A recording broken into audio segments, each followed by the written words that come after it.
할렐루야. 오늘도 참으로 복되고 좋은 날입니다. 기도하고 토요일 아침 예배를 시작합니다. 살아계신 아버지 하나님, 한 주간의 삶을 주님 은혜 가운데 또 살게 해주셔서 감사합니다. 1월 셋째 주를 보내고 이제 넷째 주를 맞이할 이 시점에 다시 한번 우리 삶을 돌아보게 하시고 잘 정립하고 조정하여 하나님 말씀으로 새롭게 새 걸음을 걸어갈 수 있도록 인도하여 주옵소서. 성령의 친히 깨우쳐 주시고 인도해 주시고 함께 하심으로 말씀의 놀라운 능력을 우리 삶 가운데 펼치며 경험하며 살아가는 믿음의 사람들 되게 하여 주옵소서. 매일 아침을 하나님께 드리며 말씀 앞에서 시작하는 믿음의 권속들을 복되게 하시고 실족하지 않도록 도와주시고 아버지 세상 가운데서 소금과 빛의 역할을 감당하기에 조금도 부족함 없는 믿음의 사람들로 보호하시고 이끌어 주옵소서. 이제 사도신경으로 신앙 고백합니다. 나는 전능하신 아버지 하나님, 천지의 창조주를 믿습니다.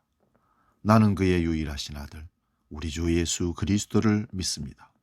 그는 성령으로 잉태되어 동정녀 마리아에게서 나시고 본디오 빌라도에게 고난을 받아 십자가에 못 박혀 죽으시고 장사된 지 사흘 만에 죽은 자 가운데서 다시 살아나셨으며 하늘에 오르시어 전능하신 아버지 하나님 우편에 앉아 계시다가 거기로부터 살아있는 자와 죽은 자를 심판하러 오십니다. 나는 성령을 믿으며 거룩한 공교회와 성도의 교제와 죄를 용서받는 것과 몸의 부활과 영생을 믿습니다. 아멘. 오늘 우리에게 주시는 하나님 말씀은 구약성경 잠언 30장 7절에서 9절 말씀 봅니다. 구약성경 945면에 있습니다.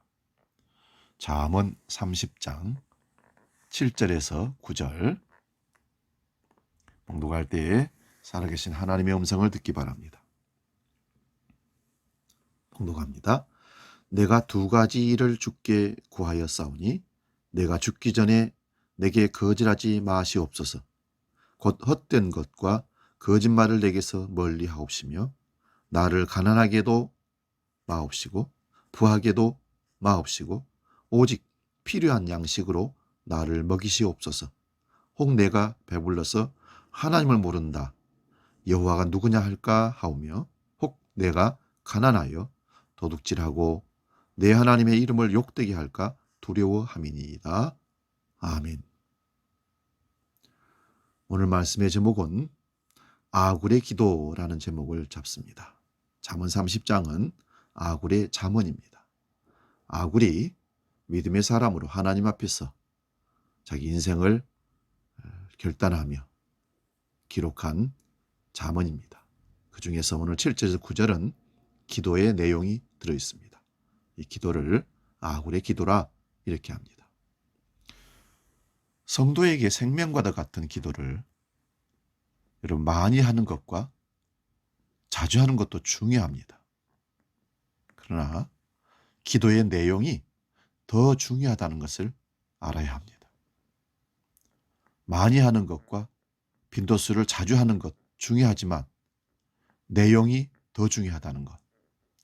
기도 내용을 들어보면 그 신앙인의 신앙 수준이나 깊이를 알 수 있다고 합니다. 우리 기도하면 솔로몬 왕을 알 겁니다. 솔로몬의 1점 번제를 받으신 하나님이 소원을 솔로몬에게 묻습니다. 내가 네게 무엇 해주기를 원하느냐?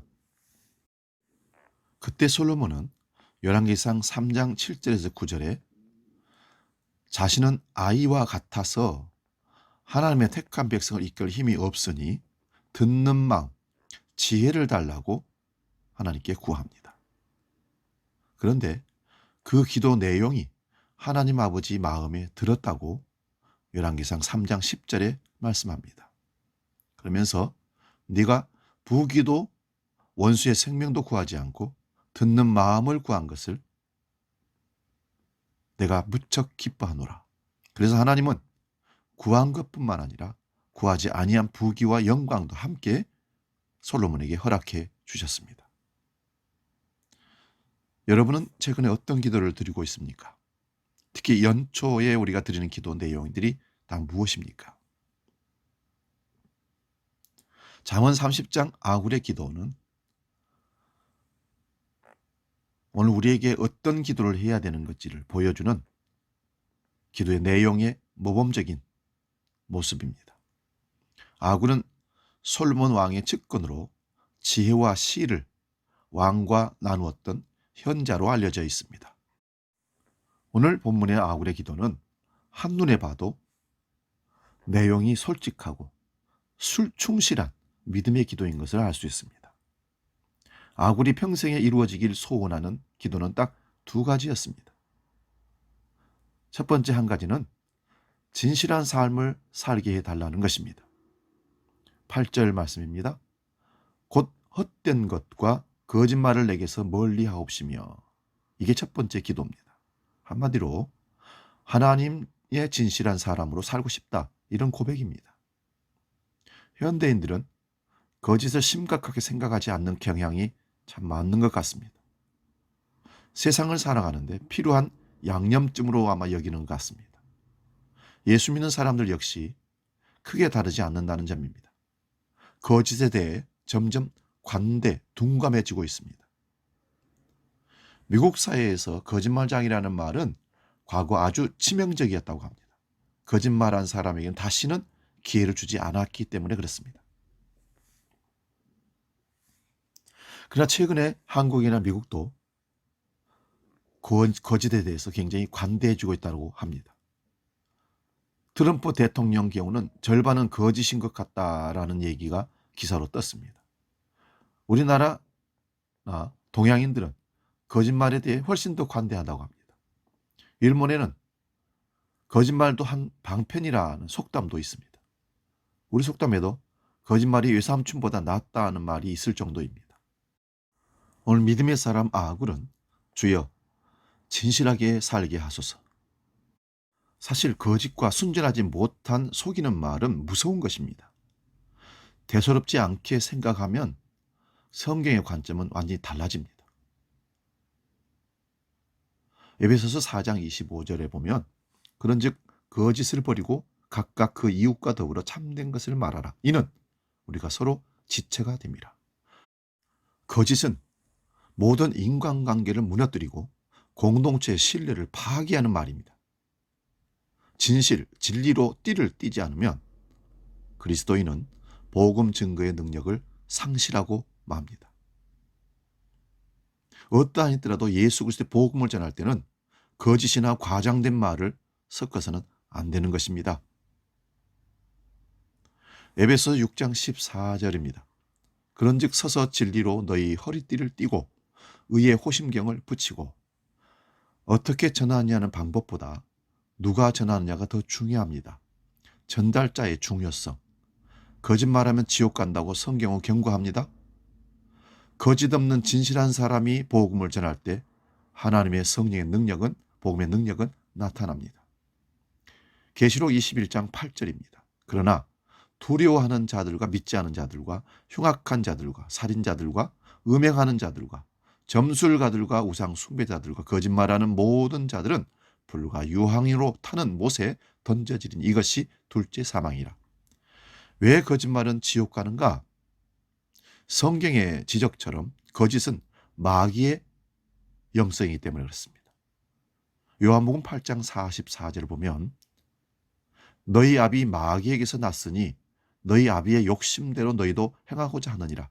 그는 처음부터 살인자요 진리가 그 속에 없으므로 진리에 서지 못하고 거짓을 말할 때마다 제 것으로 말하나니 이는 그가 거짓말장이요 거짓의 아비가 되었습니다. 거짓말의 역사는 긴 역사인 만큼이나 오래됩니다. 창세기 3장에 보면 마귀는 하와에게 찾아와서 하나님 먹지 말라는 선악과를 먹는 날에는 정령 죽으리라고 하신 말씀을 결코 죽지 아니하리라 굴절시켜서 거짓말에서 뒤집어 엎습니다. 인간사의 모든 불행은 이 거짓을 따르면서 찾아왔습니다. 거짓말 한 번쯤이 어떻겠어?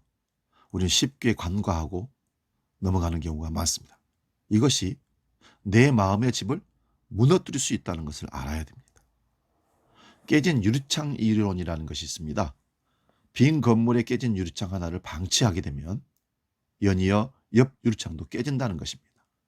이런 상황이 계속되다 보면 그 건물은 범죄의 온상이 되고 인근에 범죄가 속출하면서 일대가 무법천지로 변하게 됩니다. 이것을 소위 깨진 유리창 이론이라 하는데, 미국의 범죄학자 제임스 웰슨과 조지 켈링이 1982년에 발표한 이론이라고 합니다. 작은 죄를 가볍게 여기다 보면 더 심각한 죄가 생겨난다는 것입니다. 우리말에도 있지 않습니까? 바늘도둑이 소도둑 된다는 것입니다. 여러분, 바늘과 소를 비교해서 안 됩니다. 도둑이라는 자체가 잘못된 것입니다. 바늘도둑이든 소도둑이든 공통점은 도둑입니다. 사소한 실수를 고치지 않으면 더 치명적인 결과를 초래한다는 교훈입니다.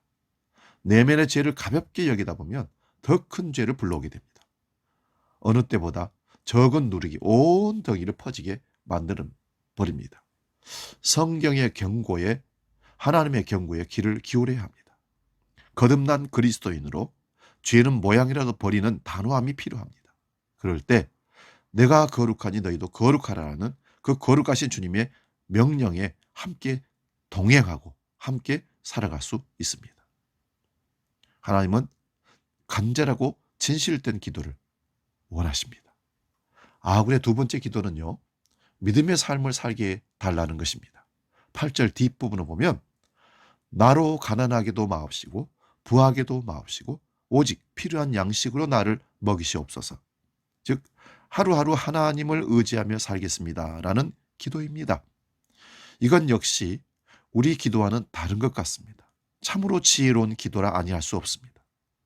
우리는 주시옵소서, 부자 만들어 주시옵소서, 넘치도록 채워주옵소서, 병 낫고 편안하게 오래 살게 해주소서, 기도하는 대부분이 이런 내용들이 아닌지 한번 생각해 보시기 바랍니다. 오직 필요한 양식으로 나를 먹이시옵소서. 아굴의 기도의 관심은 오직 하나님입니다. 그것은 바로 하나님과의 교제, 관계를 말하는 것입니다. 하나님 어떤 경우에도 믿음을 잃지 않게 하소서, 시험이 될 만한 환경을 제거해달라고 구하는 기도가 바로 오직 필요한 양식으로 나를 먹이시옵소서라는 기도입니다. 왜 그 기도가 그렇게 해석되는가? 9절을 보시면 혹 내가 배불러서 하나님을 모른다 여호와가 누구냐 할까 하오며 혹 내가 가난하여 도둑질하고 내 하나님의 이름을 욕되게 할까 두려워함이니라. 우리는 늘 기도 내용이 축복하시면 하나님 잘 섬기겠습니다. 채워주시면 하나님 열심히 헌신하겠습니다. 도와주시면, 해결해 주시면 열심히 하겠습니다. 풍요가 오히려 하나님과의 관계를 악화시킬 수 있다고 생각하는 것을 잊어버린 것입니다. 천당에 간 부자 얘기가 있습니다. 세상에서 아주 착하게 살았던 사람이 하늘로 올라갔습니다. 올라가서 천당문을 통과하는데 베드로가 커다란 몽둥이를 들고 서서 안내를 했습니다. 이 착한 사람은 이제 나를 크게 환영하는구나 하며 문으로 들어서는데 베드로는 시큰둥하게 들어가라고 손짓만 합니다. 이 착한 사람은 좀 섭섭한 마음으로 뒤를 돌아보았습니다. 그 다음 사람은 굉장히 부자로 보였습니다. 목에 목걸이를 주렁주렁, 귀걸이, 코걸이, 첫눈에도 부자티가 줄줄 흘러 보였습니다. 베드로는 그를 아주 크게 환영했습니다. 이 착한 사람은 너무 실망했습니다. 왜 나는 환영을 제대로 하지도 않고 이 부자는 크게 환영하는가? 천국도 이래서 되는가? 베드로는 그에게 다가와서 말했습니다. 당신 같은 사람은 하루에도 몇 명씩 들어오지만 저 사람 같은 부자는 몇백 년 만에 한 사람 들어올까 말까 해. 축복이 커질수록 신앙도 상대적으로 커져야 한다는 것을 잊지 마십시오. 돈의 위력은 알지만 하나님의 위력을 모를 수 있기 때문입니다. 불행이고 재앙입니다. 커진 만큼 믿음이 커지지 아니하면, 물질이 많아진 것만큼, 부자가 된 것만큼 믿음이 부여하지 못하면 불행이고 재앙입니다. 복이 아닙니다. 그래서 신명기 8장에서 하나님이 모세에게 주의를 주셨습니다. 신명기 8장 13절 14절입니다. 또 내 소와 양이 번성하며 내 은금이 증식되며 내 소유가 다 풍부하게 될 때에 내 마음이 교만하여 네 하나님 여호와를 잊어버릴까 염려하노라. 이스라엘 백성들이 가나안에 들어가서 방만해지고 편안하게 살게 되니까 결국은 하나님을 버리고 우상 숭배로 타락하게 됩니다. 그리고는 하나님께 된통당합니다. 재물이 축복이 늘 늘어나 우리를 거기에 마음을 쏟게 하면 거기에 기대게 만듭니다. 물질에 기대지 마십시오. 큰 권위를 갖고 있는 사람에게 기대지 마십시오. 나도 모르게 기대고 싶은 마음이 본성이 우리에게서 나오게 됩니다. 시편 62편 10절입니다. 포악을 의지하지 말며 탈취한 것으로 허망하여지지 말며 재물이 늘어도 거기에 마음을 두지 말지어다. 믿음에 대해 하나님에 대해 끝까지 부유한 진정한 부자 되시기를 바랍니다. 돈이 많다고 잘 사는 것이 아니라고 합니다. 물질이 부족해도 잘 사는 사람들이 많이 있기 때문입니다. 도루묵이란 고기가 있습니다. 이 이름과 연관된 재미있는 얘기가 있어서 전합니다. 본래 목어라라고 불렀다 합니다. 임진왜란 때 선조 왕이 신의주까지 피난을 갔을 때 빈궁한 중에 식사를 거르던 선조가 유성령이 구해온 생선을 먹고 생전에 그렇게 맛있는 생선을 처음 먹어봤다고 감탄했습니다. 그러면서 그 이름을 은어라고 이름을 바꾸어 부르도록 명했다고 합니다. 그런데 전란이 끝나고 궁궐로 돌아와 선조가 그때 먹은 은어가 생각나서 수라상에 올리라 했습니다. 근데 수라상에 똑같은 그 은어라고 하는 도루묵이 올라왔는데 너무 맛이 없었습니다. 임금의 입맛이 변한 겁니다. 좋은 반찬을 많이 먹다 보니 어렵던 시절에 먹었던 그 은어가 이제는 맛이 없어진 겁니다. 그래서 도로 물려라, 도루묵어라고 부르고 그렇게 도루묵으로 이름을 명명했다고 합니다. 우리 신앙도 이럴 수 있습니다. 어렵고 힘들 때는 하나님께 울며 불며 매달리다가 이제 부해지고 편안해지니까 하나님의 은혜를 잊어버린 채 멀리하는 경우가 비일비재합니다. 이게 도루묵 신앙입니다. 환경이나 조건으로 만족을 구하는 사람은 신앙생활을 제대로 하기 어렵습니다. 이제부터 이렇게 기도할 수 있기를 용기를 내시기를 바랍니다. 하나님, 부자로 살기보다는 좀 부족해도 하나님과 함께 살고 싶습니다. 아군은 자신의 약함을 깨닫고 부요하여 교만하거나 가난하여 범죄할까 두려워했습니다. 자신보다는 하나님을 생각하고 하나님의 영광을 생각했습니다. 하나님 함께 하시면 어디나 형통한 자가 될 수 있고 어느 자리에 있든지 하나님과 함께 있는 것으로 복된 자가, 형통한 자가, 행복한 자가 되어지기 때문입니다. 아굴의 기도 두 가지는 평생 계속된 것이었습니다. 거짓 없는 진실한 사람으로 살게 하옵소서. 끝까지 하나님과 함께 살게 하옵소서. 우리의 기도 제목이 될 수 있기를 바랍니다. 사람은 그 친구에 의해 알려진다는 말이 있습니다. 그렇다면 성도는 그의 기도에 의해 알려진다는 말도 가능할 것입니다. 잘 알지 못하는 그리스도인일지라도 그가 드리는 기도를 통해서 그 사람을 어느 정도 알 수 있습니다. 기도는 그 사람 마음의 표현이요, 삶의 우선순위이며 인격의 거울이기 때문입니다. 앞에서 솔로몬의 기도에 대해 잠깐 언급해 드렸습니다. 1,000번제를 받으신 하나님이 꿈에 나타나 물으셨다고 가정합시다. 내 소원이 무엇이냐? 그때 구할 제목을 생각해 보시기 바랍니다. 대답을 준비하고 있어야 할 것입니다. 하나님, 큰 믿음과 사랑을 주옵소서. 정말 예수 잘 믿는 사람 되고 싶습니다.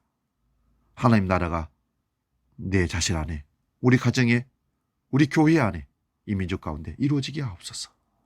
기도하는 성숙한 아굴의 모습 본받아 보시기 바랍니다. 기도하겠습니다.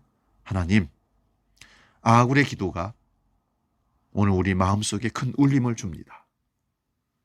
거짓 없는 진실한 사람으로 살게 하시고 하나님을 마지막까지 의지하며 살게 해달라고 기도하는 아굴의 기도가 정직한 진실한 기도임을 믿습니다. 우리가 구하는 것 어쩌면 세상 것을 구하는지 모릅니다. 육신적인 것을 많이 구합니다. 아버지, 그럴지라도 가끔씩은 정신을 바짝 차리고 아굴의 기도로 돌아서게 해 주옵소서. 이제는 우리 주 예수 그리스도의 은혜와 아버지의 놀라우신 사랑과 성령님의 함께 하시고 깨닫게 하시고 결단케 하시는 놀라운 역사가 아굴의 성숙한 기도로 진실한 기도로 하나님과 일생 동행하기를 결단하는 아침의 모든 믿음의 권속들 머리 위에 이제부터 영원히 함께 계시기를 간절히 축원하옵나이다. 아멘.